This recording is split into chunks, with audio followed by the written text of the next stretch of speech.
krajem godine 1993. godine zapovjednik bojne Darko Banić je tražio odobrenje od generala Gotovine da nam omogući jednu ograničenu napadnu akciju na ovom području radi neutralizacije, a glavni smjer napada je trebao biti na pješačkog napada je baš trebalo biti brdo Trojan.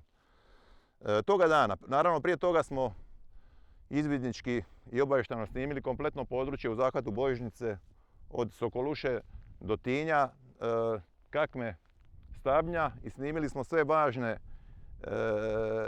ciljeve i objekte koji su bili od vojnog značaja za to područje.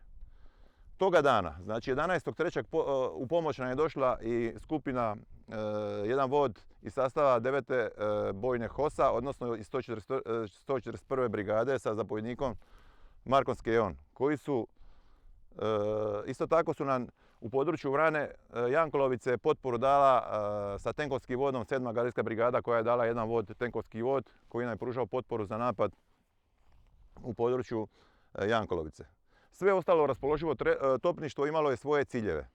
I tog dana znači, izvršili smo, zapovjedništvo bojne je organiziralo jednu ograničenu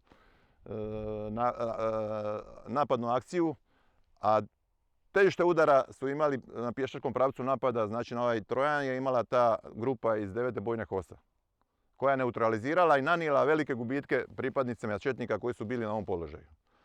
Ostali dio akcije se provodio znači na neutraliziranje svih vitalnih ciljeva koji su bili u zahvatu bojišnice od Tinja do Sokoluše. Zašto je taj događaj jako važan, smatramo? Zato što nakon toga dana, praktično možemo reći da više nije bilo, znači pokazali smo i našu snagu i našu moć i više nije bilo praktično granatiranja područja Biograda i civilnih ciljeva u zahvatu Biogradske bojišnice.